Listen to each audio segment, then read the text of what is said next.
If you leave me here, I'll die! The scream burst into the night like thunder breaking a silent sky. Amari, the widow, bound cruelly to a tree, fought against the ropes until her skin burned. Her voice cracked from crying, but still she begged for life. Around her the village stood frozen. No one moved. No one dared to defy the judgment laid upon her. She had been branded guilty of murder, accused by her own brother-in-law, betrayed by blood. And the villagers, eager for someone to blame, accepted the lie. They tied her like a criminal, condemned her without proof, and left her for the night winds to finish what they had begun. But not all ears ignored her desperate cry. From the river's edge, a fisherman heard it, a man who knew the sharp sting of injustice.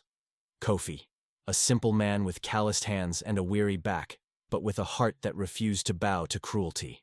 When he heard her voice, he did not hesitate. He ran toward the sound, knife in hand, and cut through the ropes that bound her. In that moment he saved more than a life. He lit a fire that would pit him against his own people. Kofi lifted Amari from the ground, her body trembling like a leaf in the storm. He carried her to his hut by the riverbank, a poor man's shelter, mud walls patched with straw, fishing nets sagging on the walls, and the ever-present smell of dried fish.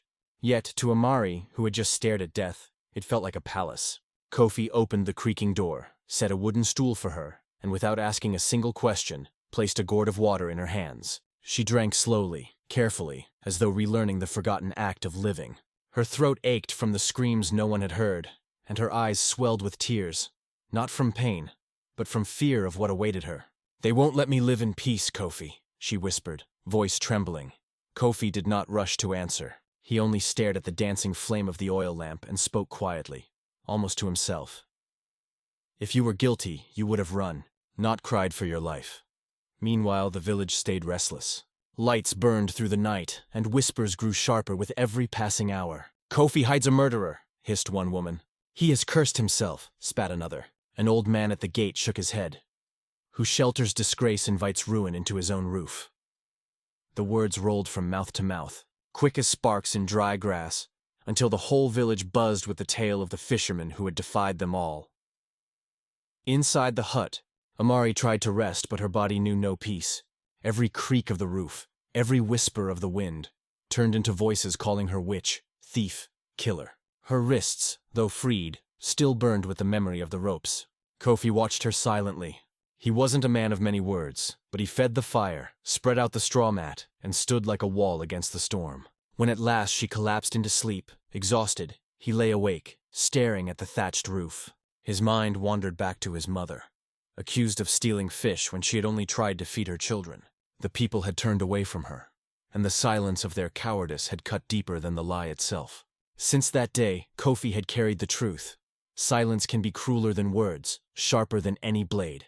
Outside, the river murmured, carrying away the secrets of men. The moon cast silver light on the waters, a silent witness. But inside the hut, a pact was born, though unspoken. Kofi would not allow this widow to be crushed by the same cowardice that had destroyed his mother.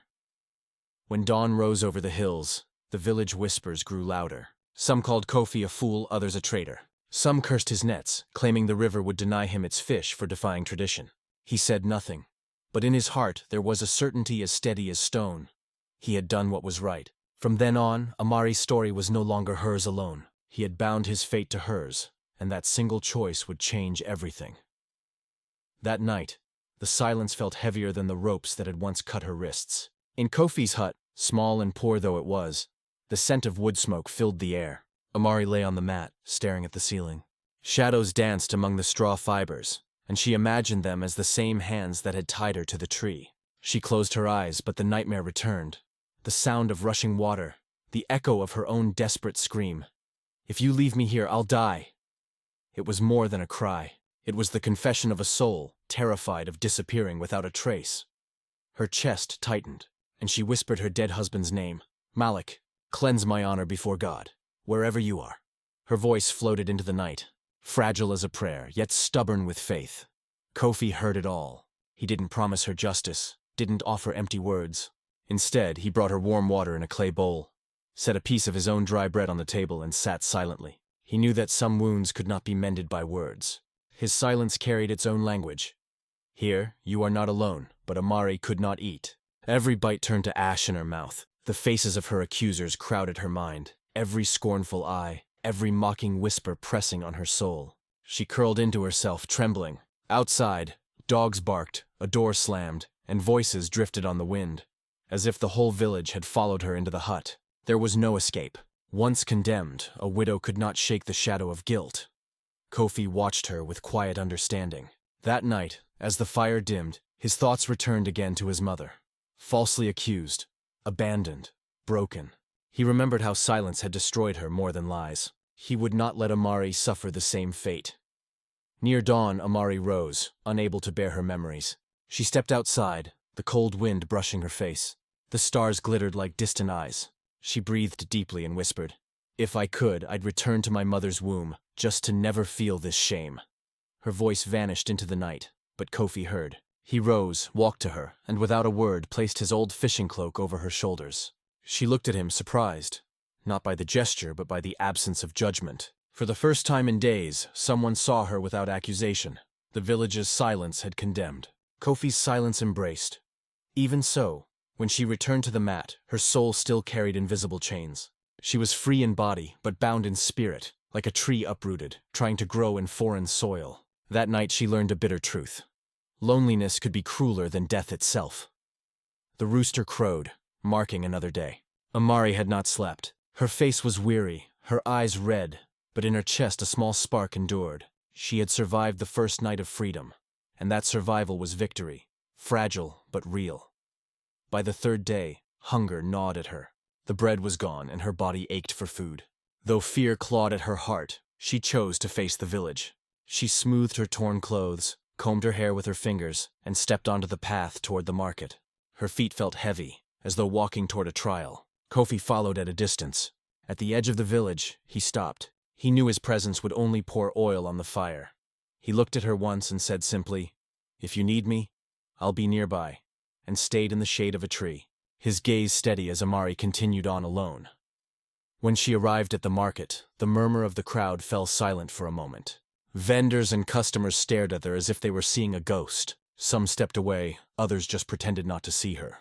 Heart pounding, Amari approached a cassava stall and quietly asked to buy some. The woman behind the stall looked at her with disdain, shoved the roots aside and spat on the ground.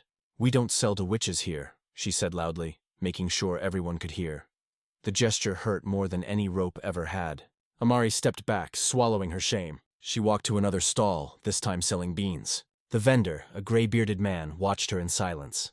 When she asked to buy some, he extended his hand, but not to sell, just to push her away. "The village doesn't need misfortune in its grains," he muttered. Laughter broke out around her, echoing like stones thrown against her chest. Dot in the middle of the square. The village elder Abalu, the most respected man around, raised his deep voice. His presence commanded silence, and the crowd quieted to listen. "Those who welcome disgrace, welcome curse," he said without even looking directly at Amari. His words were a final sentence. It didn't matter what she said. Didn't matter if she was innocent to the village. She was already condemned. Tears ran down her cheeks, but Amari didn't cry out. She only lowered her head and walked, trying to leave the square. But with each step, it felt like whispers followed her murderer, which cursed. Children trailed behind her from a distance, mimicking spell gestures, laughing as if her pain was a game.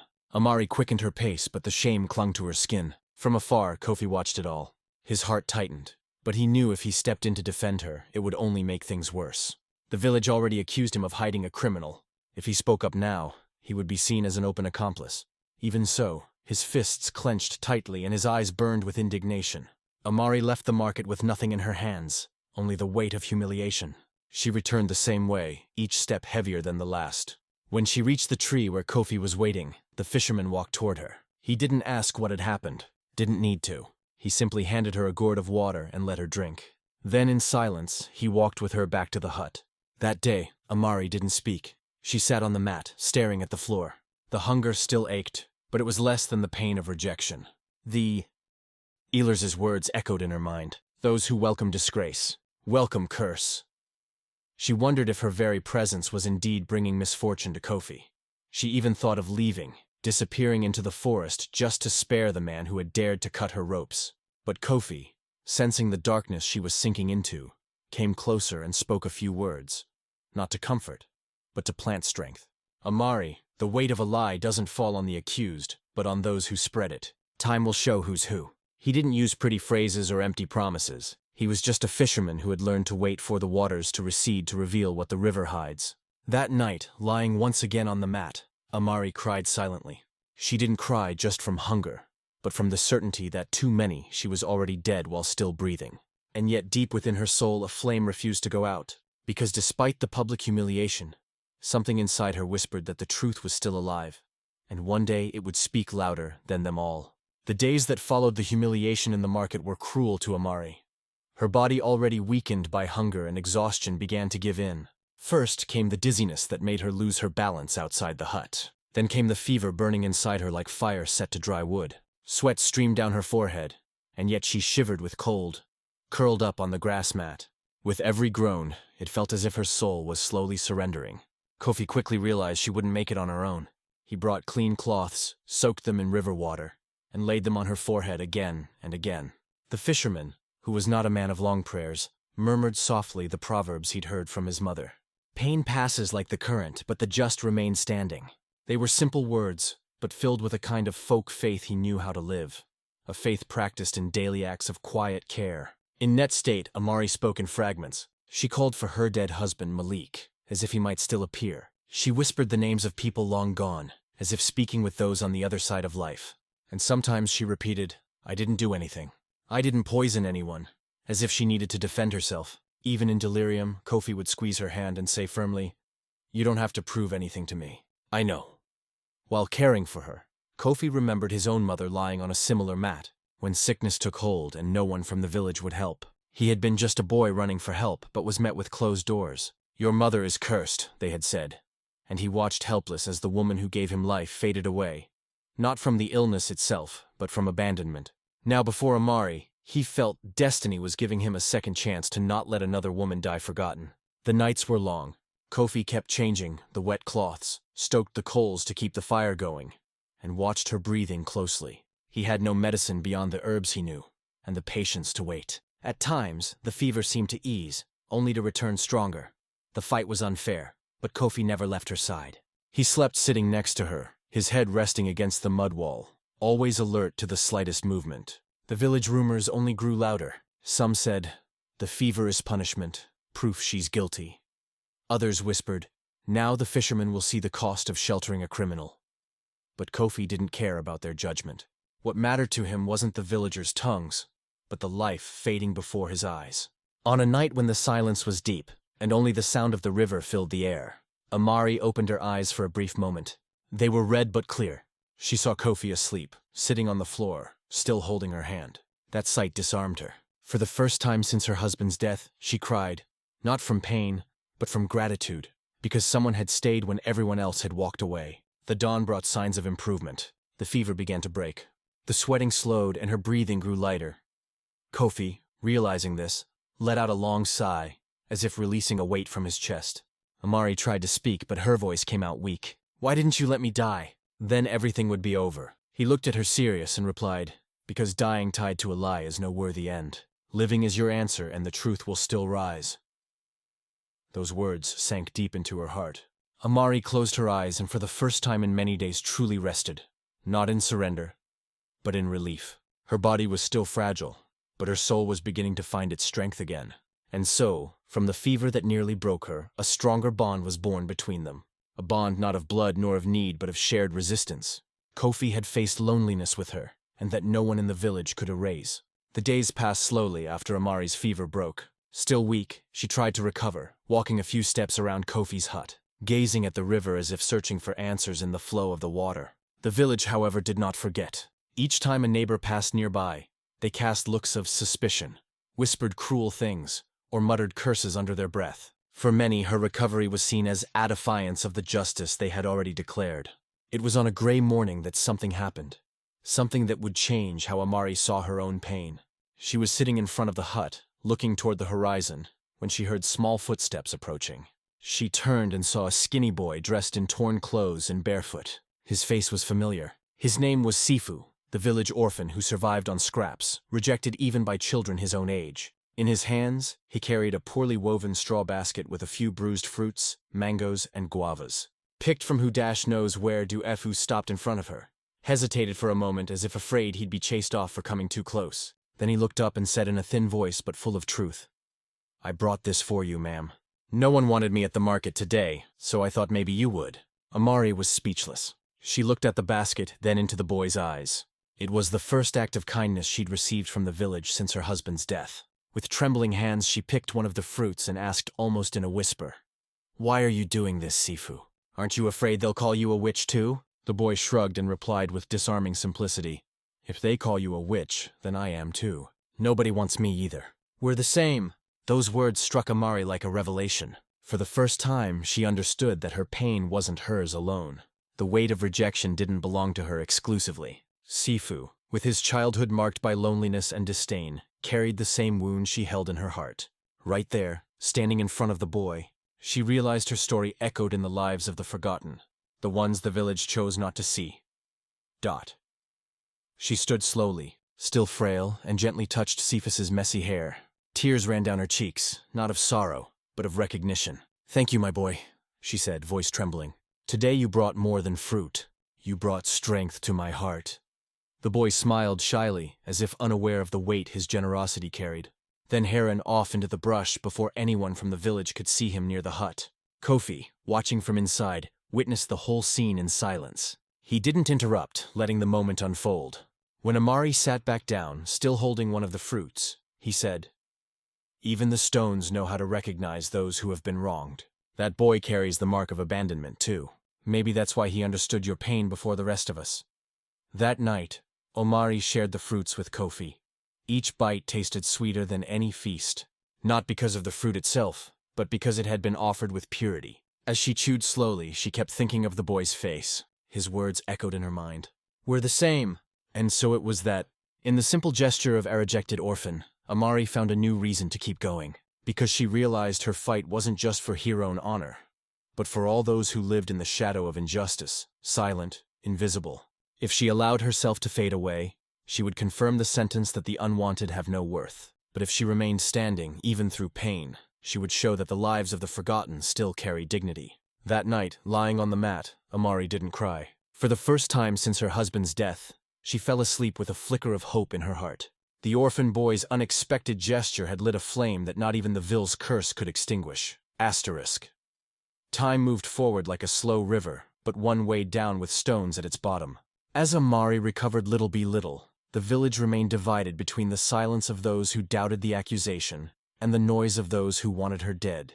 But in the midst of that air of suspicion, a shadow was drawing near. And it wasn't just any shadow, but the one who had orchestrated the entire misfortune. It was the return of Orba, Amar's brother. The brother of her late husband, Malik Orba, had left the village shortly after their father's death, claiming he was visiting relatives in a distant community. But his departure was no coincidence. He had been the one to mix poisonous herbs into the old patriarch's food. Knowing the blame would fall squarely on the widow's fragile shoulders, his plan was clear as the midday sun: kill his father to seize the land, and at the same time rid himself of his inconvenient sister-in-law by accusing her of witchcraft. That way, he would hold absolute power over the land he believed to be rightfully his. When Oahar returned, he entered the village with his head held high, wearing new cloth, and parading himself as if he owned everything the sun touched. Children ran to him, and a few men shook his hand as though greeting a leader.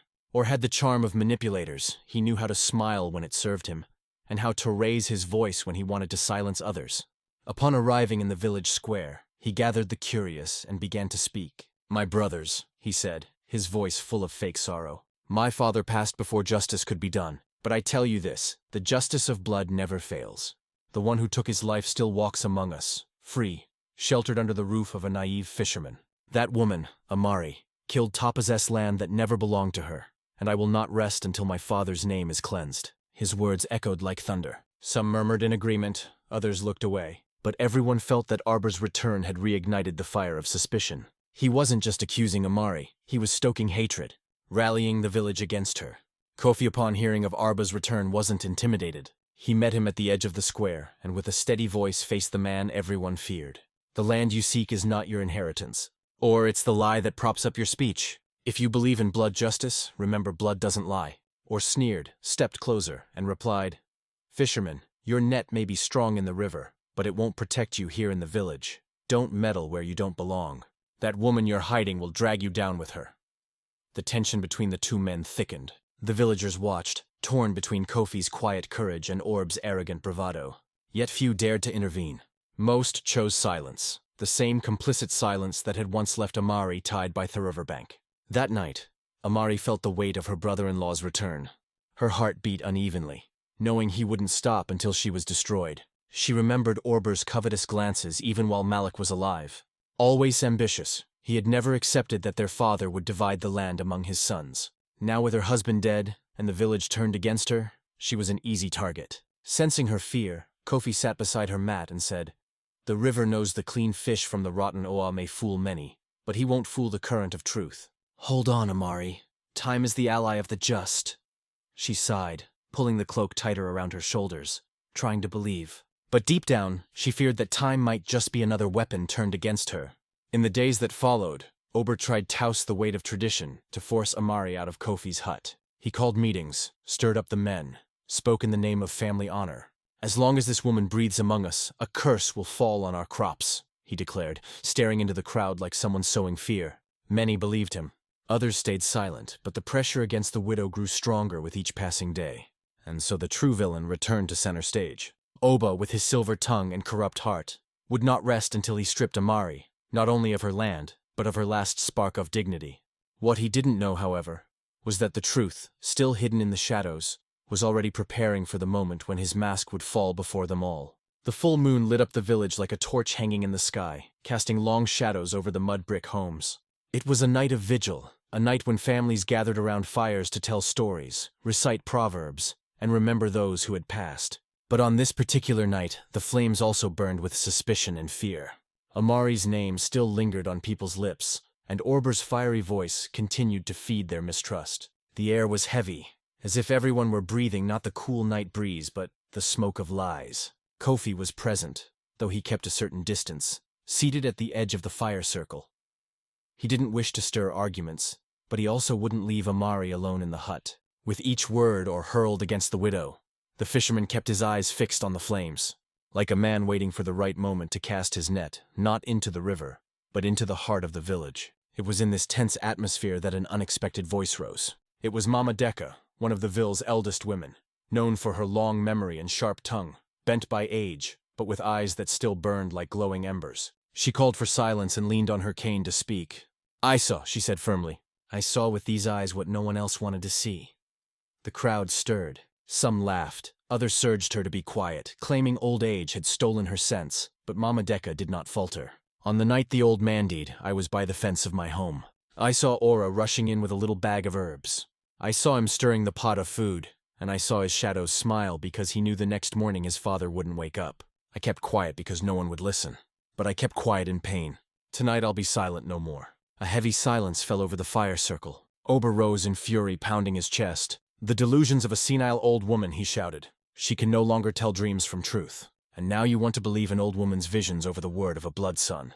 His eyes burned with rage, and the village stood divided between his fury and the fragile courage of the elder. Kofi lifted his head and watched closely. He didn't intervene. He knew the revelation was like a seed dropped into the soil. It didn't need shouting, only time to take root. He stored Mamadika's words like a silent weapon, a truth that when the time was right could bring down the wall of lies. Amari, hearing it all from a distance, felt her chest tighten. The truth was surfacing, but was being drowned out by the scorn of the majority. Her tears weren't of sorrow, but of helplessness. Even with a witness's confession, the village still preferred to believe in the poison of fear, or be still standing, stepped toward Madeka and barked, "Say those words again, old woman, and may the same curse that fell on my father fall upon you." But the elder, unwavering, replied, "Death does not scare me. I live more in spirit than in flesh, and I know this lies don't last forever. Truth is like the wind. You can't hold it in your hands." Some villagers lowered their eyes, ashamed. Others muttered that she was delusional. That time had clouded her mind. The night continued with heated arguments, but the seed had been planted. Many hearts no longer held the same certainty. As Kofi returned to the hut with Amari, he simply said, "Theriver spoke tonight. Even if they try to silence it, the current has already started to carry the lie away. It's just a matter of time." Amari, still shaken, held his hand tightly, as if clinging to driftwood in the middle of a flood. In the stillness of that dawn, they both knew the battle was far from over. But they also knew the first crack had opened in the wall of accusations. What Medeka had seen that fateful night could not be erased. And the fisherman now held in silence the most powerful weapon of all. The truth spoken by an elder the people had underestimated. And so on a night of vigil between fire and interrupted songs, the lie began to lose ground. Ober, despite his bravado, felt the weight of certain eyes that no longer fully believed him. And the fear he had always used as a shield began for the first time to falter in the face of the steady flame of truth. The village square filled that morning as it did on festival days. But there were no drums, no dancing, only tense faces and sharpened tongues. The sun burned high, lighting every stone on the ground, as if nature itself wanted to witness what was about to unfold. Ober had summoned everyone, spreading word that he would finally bring the truth to light. Curious onlookers gathered. Women cradled children in their arms, and men stood with crossed arms, waiting for the clash. There was no judge, no formal authority, but something far more unforgiving was present: the eyes of the entire community. Amari was led to the center, not in chains, but under the crushing weight of the village's gaze. She walked slowly, carrying what remained of her dignity, though her heart pounded wildly. Her presence among the crowd stirred to opposing feelings. Compassion in some, hatred in others. On one side whispers, "Look at her. She looks more like a victim than a killer," on the other. That's how the guilty fool us with silence and tears. Ober climbed onto a large stone so all could see him. He wore spotless robes and spoke with a voice swollen with authority. "People of Kif," he began, lifting his arms as if blessing the crowd. "I bring before you the murderer who took my father's life. Our elder. She poisoned him out of greed, coveting land that was never hers. And when confronted, she feigned innocence and cried as snakes cry after they bite. Today, before all of you, I say it again. My father's death was no accident. It was betrayal within his own house." Murmurs rippled through the crowd. Some nodded in agreement. Others looked away. Or's voice was powerful, and many feared to speak against him. But before he could go on, Kofi stepped forward. His simple figure stood in stark contrast to the imposing posture of Amari's brother. Barefoot, with a steady gaze, he spoke without shouting, but with a clarity that silenced the square. "An accusation is not proof," he said. "What kills a man is not only the poison of herbs, it's the poison of complicit silence. You tied her up. You heard her scream, and you stayed quiet. Who stands for her? I do. Not because it's convenient, but because I saw in her eyes something that can't be faked. The desperation of someone fighting for her life. The woman you call a criminal didn't run. She didn't hide. She cried for her life. That is not the act of a liar. That is the cry of an innocent soul." The effect was immediate. The villagers murmured among themselves, eyes shifting between Orba and Kofi. Orba, seething with anger, raised his voice again. "And you, fisherman, what proof do you have? What do you have besides gentle words? Would you place your honor against the word of a blood son of this household?" Kofi didn't flinch. He stepped closer and stared Ora down. He repeated, "It stands before you, though you refused to see it." An elder of this village, Mama Deka, already told us what she saw. She saw Auber stirring his father's pot that night. But you laughed at her, called her delusional. So I say to you all, the truth often comes from the mouths you least want to hear. And even if you tried to silence it, truth walks on firm feet. Sooner or later it catches even those who run from it. A thick silence settled over the square. Some remembered the old woman's words during the vigil. Others lowered their eyes, uneasy. Ober tried to deflect, claiming no one should listen to the ramblings of an old woman, but the people no longer held the same certainty. A crack had opened in his authority. Amari, silent until then, lifted her head and looked at them all. Her voice was steady. "No tears, no shouting. You can call me a witch. You can reject me at the market. You can spit at my feet, but you cannot change what happened that night. I did not poison. My only crime was not having a husband alive to protect me. If Malik were here, none of you would have dared to tie me up. Know this. It wasn't just rope that bound me. It was the lie of an ambitious man. The lie you chose to believe." Her words echoed through the square like hammers striking stone. There was no judge to deliver a verdict, but there were eyes. Eyes that now saw not just a helpless widow, but a woman standing tall in her own dignity. Ober, still standing atop the stone, tried to reclaim control, but his voice no longer carried the same weight. The people were divided, and where division lives, the lie begins to lose ground. The trial with no judge ended with no formal sentence, but with something even more powerful. Doubt now rooted in the heart of the community. The village no longer believed with certainty that Amari was guilty, and that crack was enough for the truth, patient as the river's current, to begin carving its way through stone. The days that followed the judgment without a judge were filled with tense silence across the village. No one declared innocence. No one proclaimed guilt. But something had changed. The certainty that had once fueled the accusations began to crack like clay breaking under the scorching sun. Amari, though still burdened by suspicious stares, was no longer seen solely as the criminal everyone had condemned in unison. Doubt had crept in, and in villages like that, doubt is like a hidden flame, small, but capable of setting the whole field ablaze. But it was the earth that took sides first. The patch of land that had once belonged to Malek's father had been left, abandoned since the accusations against Amari. People whispered that the land rejected unclean hands, and that was why nothing grew there anymore. The herbs withered, the soil cracked, and many muttered under their breath, "It's the curse, proof of her guilt." Then one day the sky turned heavy with dark clouds. Strong winds shook the palm trees, and the rain came thick, powerful, as though the Creator himself were washing the village clean of its lies. People ran for shelter inside their homes, but Kofi, used to the waters, stood calmly at the door of his hut. Amari stood beside him, watching the downpour with eyes full of silent faith. The next morning, when the sun returned, a few men passed by the old field and stopped in disbelief. Where once there had been only dry, cracked earth, new green shoots were now sprouting. Corn, which had seemed long dead, was rising again, its fresh leaves still wet from the rain. Wilted pumpkins began to swell with life, and the land itself seemed to stand in defense of the widow. The news spread quickly. The women whispered, "The land doesn't lie. If she were guilty, nothing would have grown." The men scratched their beards, unsure how to explain the sudden miracle. Children ran to see, pointing with wide-eyed wonder, the land's drinking water again. Amari walked to the field with Kofi beside her. She stepped on the damp soil, crouched down, and ran her hand gently over the fresh green leaves. Her heart filled with tears, but this time tears of relief. "The earth spoke for me," she whispered. It wasn't just the return of the harvest. It was a clear sign that nature itself, which all held as divine witness, was rising in her defense. When Orr heard the whispers, he stormed to the field with heavy steps. He observed the crops and, trying to hide his unease, raised his voice.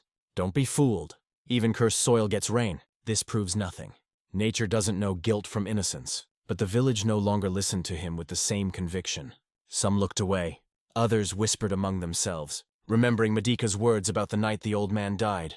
Kofi, standing by Amari, simply said, "The earth does not give fruit to the guilty." The people know that even if they pretend to forget, his voice wasn't defiant, just certain.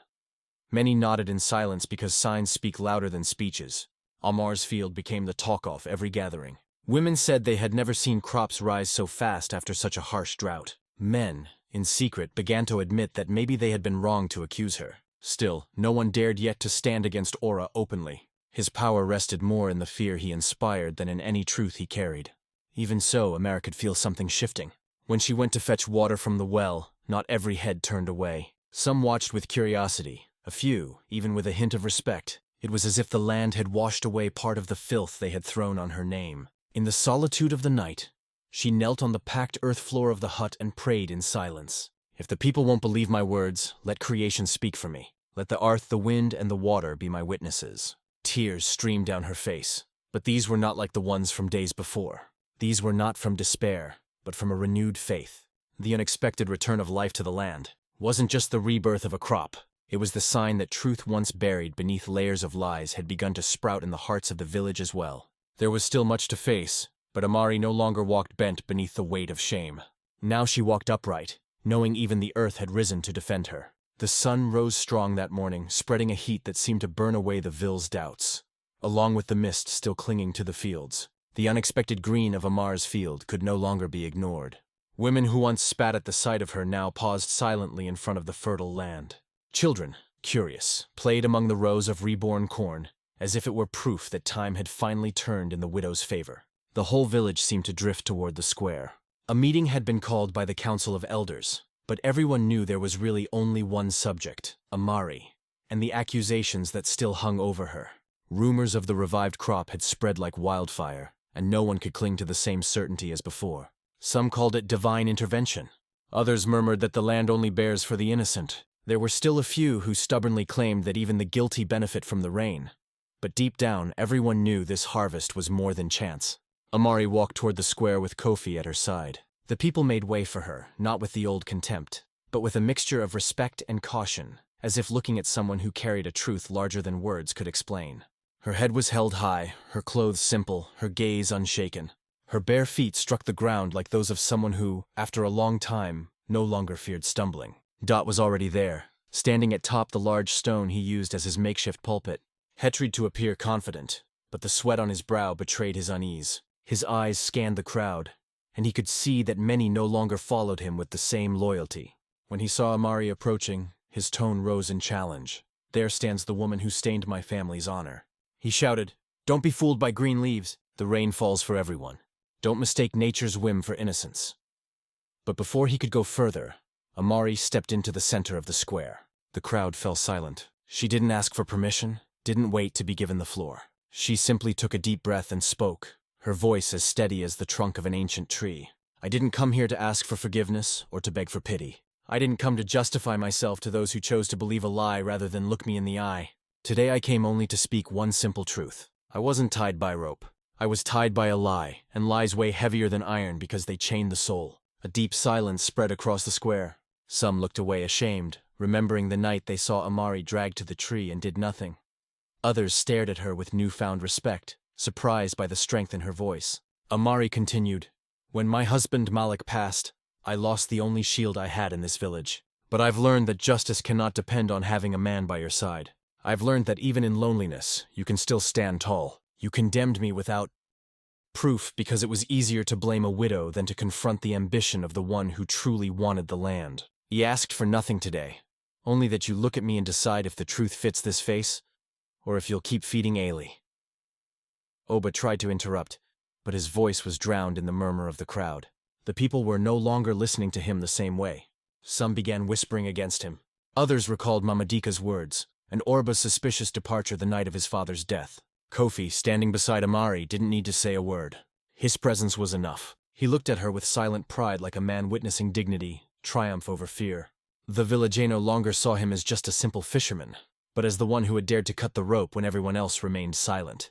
Oba, feeling the weight of all those eyes, lowered his head for a brief moment. It was subtle, almost imperceptible, but enough for many to realize his arrogance had begun to crack. The square. Once the stage of humiliation was becoming a place of revelation. The widow everyone expected to see broken stood tall before them, not with shouting, not with vengeance, but with the power of truth that had withstood time. That day, Amari didn't just rise before the village. She rose against the lie, against injustice, against abandonment, and every gaze that met hers knew without words that there was something stronger than the curse of dishonor. It was the dignity no one had been able to take from her. The one who once believed himself the owner of the truth began to stumble over his own lie. Orber's shadow, which had long loomed over the village, lost its grip in the face of signs no one could deny. First came Madika's testimony, then the rebirth of the land, and now Amari's unwavering stance before everyone.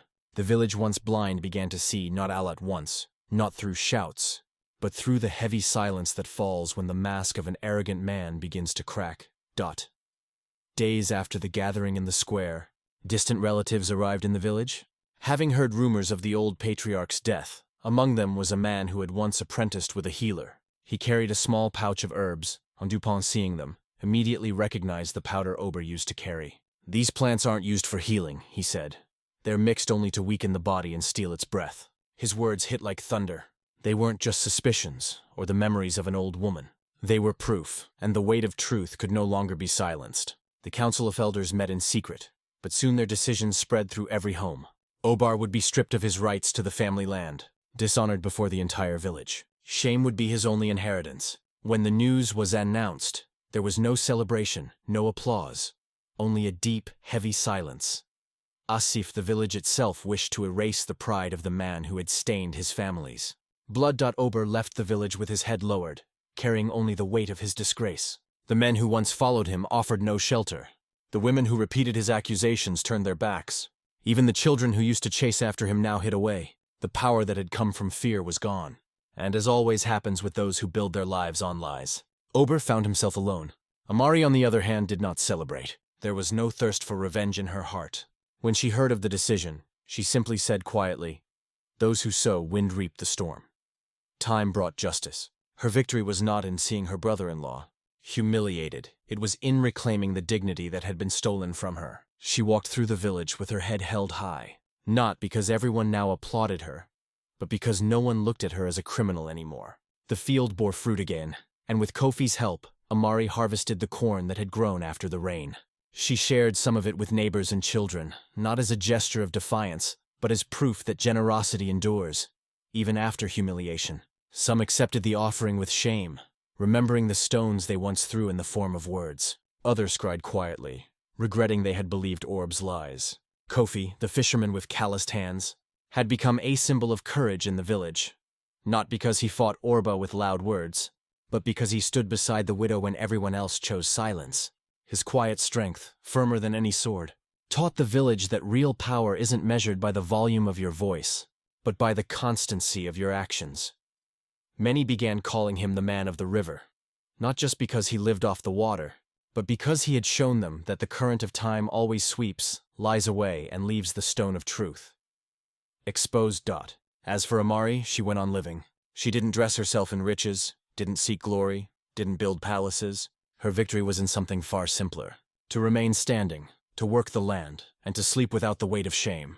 The woman who once screamed, "If you leave me here, I'll die," now walked the fields as living proof that anyone who resists injustice has already been reborn.